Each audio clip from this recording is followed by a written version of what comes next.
ئەمە ئەو علاگەیە کە ڕۆژانە هەمومان بۆ کڕینی پێداویستیەکانمان لە دوکان و مارکەتەکان پێویستمان پێی دەبێت و بەبێ ئەوەی هیچ پارەیەک لە بەرامبەریدا وەربگیرێت. بەڵام لە ئێستادا نرخی ئەم علاگانە گران بوو و دوکانداران ناڕازین لەوەی کە نرخێکی زۆری سوت سەرێ و تەنها ئەوانی شتیدا زەرمەند دەبن.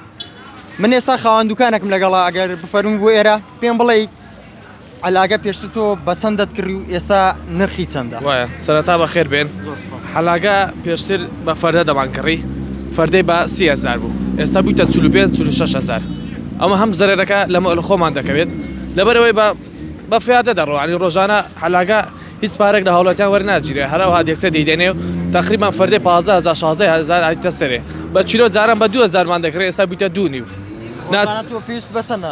وەڵی 8 کیلۆ 6 کیلۆ، یعنی جاران 12,000مان لەسەر دەکەوێت، ئێستا کە 16,000 دەکەوێت لەسەرمان، ینی ڕۆژانە 16,000 بە ئەوها دەڕوە.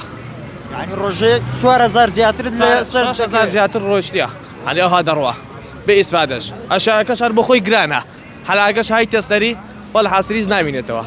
زۆر دوکاندار قسەم لەکردن دەڵێ ئێستا حەز ناکەم هاوڵات یار شتێکی کرد یەکسە بیکاتە علاگەیەکەوە هات دەیێ هەموو شتەکان کۆ بکات. ئێستا ناچاری ینی بۆ منە چیلۆی خیارێک و چیلۆ تەماتێکی کردی ناچاری بکەینەوە یەک حەلاگە. ئەی حەلاگە گران بۆ زۆریش ناچاری ئەو تەنکە، ئەو تەنکەش بەخوای هابی کاتە ناوی دەدڕێت. زیاتر چ علاگەیەک بەکاردێن؟ ئەوەی ئێمە بیستمانە علاگەی ئێرانی ئاوا گرانە، ناوخۆیەکە هەرزانە. ناوخۆیەکە هەرزانێت، ئەوە ناوخۆیە تەنکە زۆر هەرزانە، دەستەی 25-50 قلی تدای بە 750 لەمە دەکەیت.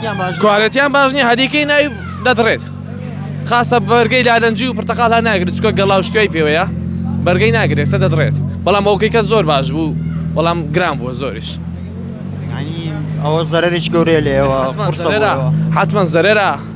ئەوەی کە تێشی دەگات نیگەرانە لێی دەرەکاکە و حەلاگە عادیەتی ئەوی کاکە چ بکەین وەڵا گرانە.